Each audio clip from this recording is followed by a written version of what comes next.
Welcome to part 3 of our series on motivational interviewing. Within this video, we'll discuss DARES, which is an acronym that represents the 5 general principles of motivational interviewing. These principles are: develop discrepancy, avoid argumentation, roll with resistance, express empathy, and support self-efficacy.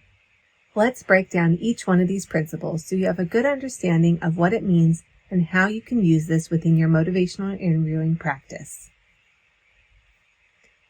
We work to develop discrepancy because we know change is most likely to occur if a patient experiences a discrepancy between their values or goals and their current behavior. When we experience these discrepancies, they can make us feel uncomfortable, like we're inconsistent or hypocritical. This discomfort can open the door towards change. We have many strategies that we can use to develop discrepancies when we're talking to our patient and learning about them within a motivational interview. Now note, these strategies are not confrontations. We're not trying to show the patient that we're right and they're wrong, or the faults in their ways. Rather, we're trying to use Socratic methods with open-ended questions to just bring up awareness of how the patient's goals or desires that they've stated may conflict with what they're actually doing. By bringing up these discrepancies with an air of curiosity and wanting to learn, instead of an air of confrontation and trying to teach, we can hopefully help the patient realize how the things they're doing are not aligned with the things they want, and that there are things that they can do to better align their behaviors and their goals. So whenever we can, we want to highlight differences between the patient's stated goals and their actual behaviors. So for example, if we were working with someone who was trying to reduce their drinking and talking about how part of the reason why they drink is to cope with the stresses of not having enough money or social support, we could gently reflect on those statements in a way that develops discrepancy. We could say, "So you say that you need to save money to move, but on the other hand, you find yourself spending $100 a week buying alcohol. What do you make of this?" Or we could simply pose the question, "How does your drinking fit in with having a happy family and good job?" Again, these questions don't aim to confront or make the patient feel bad. Rather, these questions try to help the patient reflect on what they're doing and see the inconsistencies between what they're doing and their goals.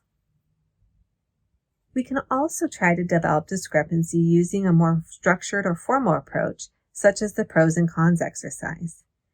You may have used this simple exercise in the past when trying to make a tough decision, and it's merely a matter of laying out a table of pros and cons and thinking through the pros and cons of changing versus not changing. So for example, if we were working with a patient who wanted to improve their diet, we could help them think through the pros of improving their diet, and this patient might say that they would spend less money on food, but they would spend a lot more time meal planning and prepping, versus if they don't change, they wouldn't have to meal prep or grocery shop, but their health wouldn't improve. Our hope is that by doing this exercise, a patient will see visually that the pros far outweigh the cons, and perhaps even work through how the cons are things that can be addressed and solved as they work with you or other practitioners. As you do this pros and cons exercise, there are many different questions that you can ask to help your patient thoroughly think through the pros and cons of changing versus not changing. You can ask them, what are the pros and cons of not changing? What are the pros and cons of changing? Could you tell me some things that you like about your diet right now? What things are not so good about your diet right now? What might happen if you don't change your diet? How would changing your diet affect your family? Think back to the effective versus ineffective physician videos that you watched. Do you remember how the effective physician highlighted discrepancies? She did this skillfully.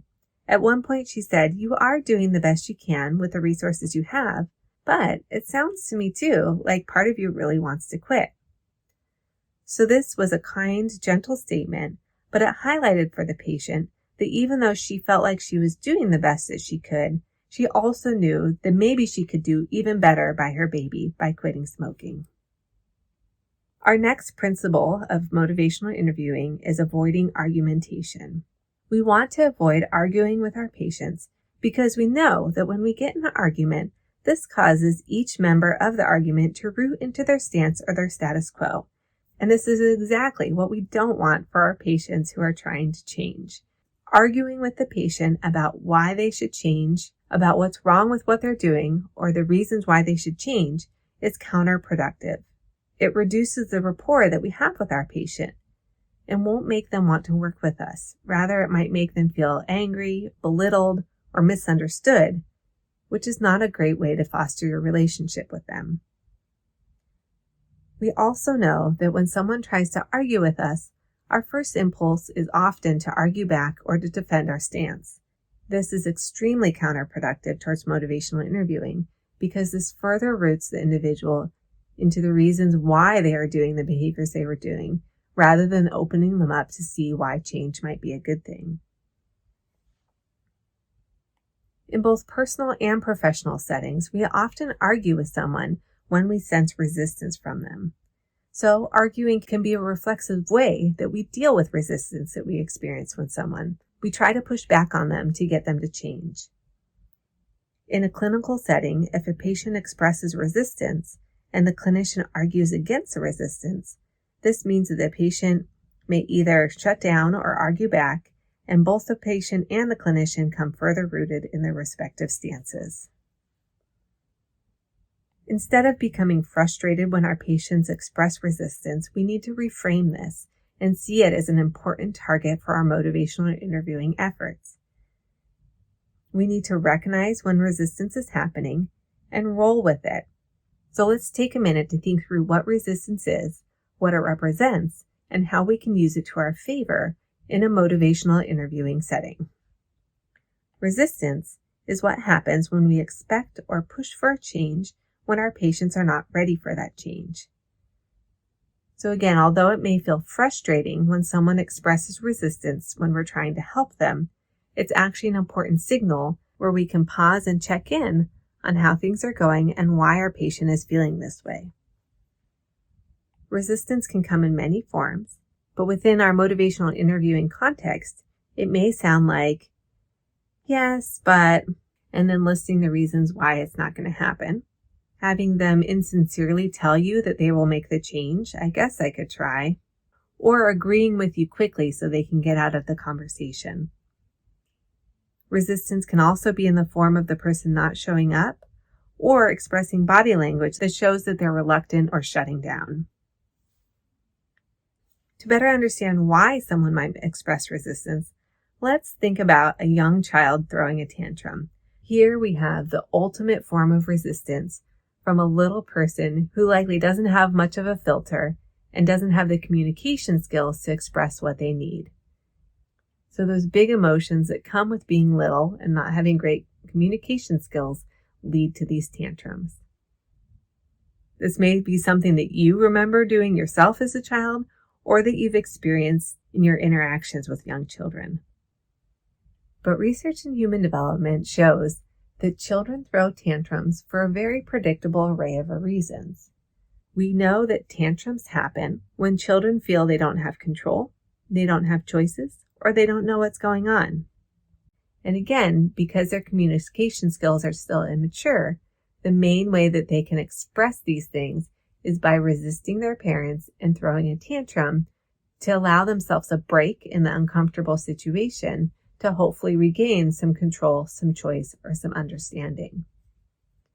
For these reasons, the advice typically given to parents is to try to help the child feel they have some control, some choice, and some understanding of what they need to do in hopes to either reduce or avoid the tantrums and align the family's goals. So for a child who needs to get to school but is throwing a tantrum because they don't want to take the steps to go to school, the parent can help ease their child through this situation by helping them gain some control and some choice, as well as some understanding as to why it's important to move quickly to get to school. The parent could give the child some appropriate choices within that context. The parent could allow the child to choose which coat to wear, which outfit to wear, or what to pack in their lunch. These provide choices that let the child feel that they are empowered and have some say in the matter of what they're doing that morning. The parent can also patiently explain to the child the importance of getting ready quickly and getting to school so they can learn, have fun, and see their friends. With patience and practice, these approaches typically reduce toddler tantrums and help ease them through these difficult situations. We work through this example of a young child throwing a tantrum because it's actually not that different from an adult who's showing resistance. So we see that sometimes adults throw tantrums too, just in a more adult way. Similar to the young child throwing a tantrum, adults resist when they feel they are not in control, they believe they do not have choice, or they don't know what's going on. The main difference is that we have more of a social filter and more communication and social skills so that we don't express our resistance in the form of a tantrum, but rather in the form of resisting change, shutting down, or avoiding a situation. This means as clinicians, we can deal with resistance in our patients much like the parent deals with a tantrum in their child. We can help the patient see that they do have control over certain parts of their life and help them take control over the things that they can control and not worry about the things that they can't control. We can also help our patients see how many choices they do indeed have and focus on making those choices the healthiest possible choices while also not stressing over the things that they don't have choice over. Finally, we can patiently explain as much as possible and as much as our patient desires to learn to help them better understand what is going on and feel like they have a clear sense of their situation and what needs to happen. So in the realm of parenting and child development, we often say that there aren't problem children, rather ineffective parenting strategies. So a child who's throwing a tantrum is not a bad or naughty child. That's a child who needs a different environment or different support from his caregivers to make sure that he feels more in control, like he has choices, and like he understands what's going on. Similarly, with the patients we work with, we can be an influence on whether or not they express resistance and whether they're able to work through that resistance to have a productive relationship with us. We may actually elicit resistance by pushing for change too hard or too soon. We may also further deepen their resistance when we don't recognize it or what it signals. Finally, we need to see that resistance is not a problem with the patient. It's not a patient who's just grumpy or ornery. Rather, it's a problem with the way that we're approaching this patient, and it's an indicator that we need to use some different strategies to help this patient feel ready to think about change. So when we see resistance, we need to change our strategies. So let's think through how we can handle a resistance. The main thing we want to do is roll with it instead of opposing it. Instead of arguing or pushing back against the patient, we really want to ride through that resistance to see where it takes us. Using its momentum can influence where we go next and can help the patient feel like that they are playing an important role in your work together. We want to lean in on open-ended questions, reflective listening, and affirmations to make sure that the patient doesn't feel like they're being told what to do, but rather that they're a valuable resource for finding solutions to their problems. So how can you effectively respond to resistance when you hear it? We have 3 primary tools that we can use: shifting focus, agreeing with a twist, or emphasizing personal choice and control. One thing to keep in mind is that often change doesn't have to happen right now or on your terms. So if a patient isn't quite ready to talk about what you want to talk about or to work on what you want to work on, maybe it's time to shift focus, take a little break, and come back to it when they're feeling a little more open. One way you could shift focus would be to say, maybe we're getting ahead of ourselves here. I am worried, as you are, about some of the things that are going on in your life right now. Tell me more about, and take this time to probe deeper into something that's maybe tangentially related to what you want to know about, but gives your patient a time to step away from the uncomfortable feelings and feelings of resistance so that they can regain control over their emotions in the situation. Agreeing with a twist is a way of using the resistance in your favor so that they're showing them, yes, what you're saying is important. Let's actually work with this and try to find a solution that helps you through what you're feeling. So, if someone who needs to quit smoking says that they can never stop smoking because their partner is always smoking and always a temptation to smoke, you could say, "You've got a good point there. It's hard to quit smoking when your partner smokes. This is a problem that involves the whole family." This then gives you a whole new avenue of intervention to explore. Perhaps you were thinking about an individual level intervention to reduce smoking, but rather a family level intervention, maybe just what this patient needs to reduce their smoking behaviors. Finally, by emphasizing personal choice and control, we're hitting right in on the sources of resistance. This allows us to back off a bit and remind the patient that they do have choice, they do have control, and it's up to them to make their choices and to exert their control. This emphasizes to the patient that they do have choice and control in the matter. You're just here to support them. So you can say things like, "It is entirely up to you. This is really your decision. No one can make that decision for you." Or, "If you decide that you do not want to change, then that is your decision." And these statements are in line with the spirit of motivational interviewing. We are there to help and support, not to force. Because we know that this is the way to instill intrinsic motivation and to empower the patient to continue to change for the better beyond the time that they're working with us. If you remember in the examples we watched of the ineffective and effective physician, the patient expressed resistance, and these two physicians dealt with this resistance in very different ways. Do you remember how the ineffective clinician dealt with resistance? The patient had body language that expressed resistance, and she said many things like, "It's so hard. I don't know how to do it. I just don't have time for all that. I know, sure, I will, whatever."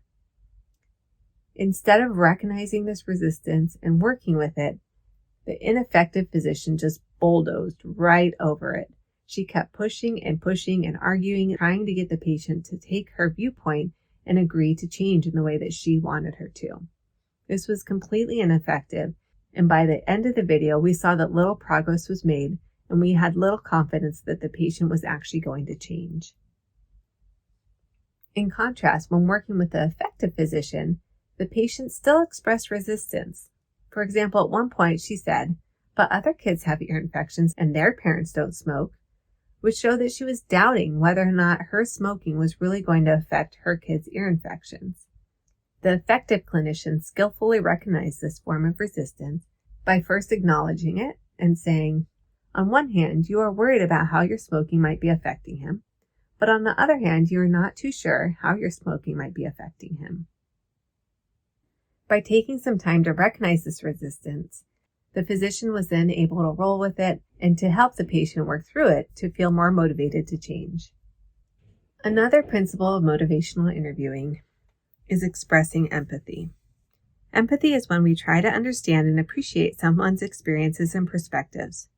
We may not have had those same experiences and perspectives, but we can still acknowledge what the patient is going through and how this may have affected them. Expressing empathy allows us to validate the patient's experiences and respond to any ambivalence or resistance with understanding and patience. It's an important way to facilitate rapport and the change process. There are many ways that we can express empathy, but here are a few examples of how you can do this in your practice. When a patient discusses their experiences or their struggles, you can say things like, "That must be really tough to deal with. I can only imagine how difficult that must be for you. It is really hard to change. It sounds like you are doing the best you can. It is totally natural to feel that way." If you remember, the effective physician expressed a lot of empathy in ways that made the conversation warm and facilitated further communication between the patient and the physician. The effective physician said things like, "You have a lot of things going on. You are doing the best you can do. I understand it can be hard." The final principle of motivational interviewing is supporting self-efficacy. We want to make sure that we're not just telling patients what to do and giving them prescriptions, because we're not always going to be around to shape their lives for them. Rather, we want to empower patients to make sure that they see that they have the skills necessary to make their own changes when needed. Thus, by supporting self-efficacy, or making sure that the patient has the tools that they need to continue to improve. Supporting self-efficacy helps the patient believe in the possibility of change and also fosters their hope and belief in the efficacy of the range of alternative approaches available. It helps patients see that there's no one right way to change, but rather they can figure out with their skills and resources the path towards change that works best for them. Both the belief in the possibility of change and hope in the effectiveness of the range of approaches are important motivators. We can support self-efficacy through empowerment and encouragement. We can empower the patients that we work with by letting them be the most important guides towards change. We can ask them questions like, what do you think we should try first? I think you already have a sense of what to do, or what plan sounds best to you. This empowers the patient to make the choices that work for them and to think about how they can then fit those changes within their life. Through encouragement, we further facilitate self-efficacy and we show the patient that we believe in them and we know that they can do it. So we can encourage them by saying things like, you're doing great so far. I think you already have a lot of great skills here. This is real progress. Now that you have a better sense of the principles of motivational interviewing, let's review some key takeaways for how you can implement these principles in your practice. Adhering to DARES can help foster intrinsic motivation for change and allows us to work with patients in ways that are aligned with the spirit of motivational interviewing. DARES stands for developing discrepancies, avoiding argumentation, rolling with resistance, expressing empathy, and supporting self-efficacy. When we strive to achieve all of these goals, then we can effectively collaborate with patients to support them in their behavior change efforts.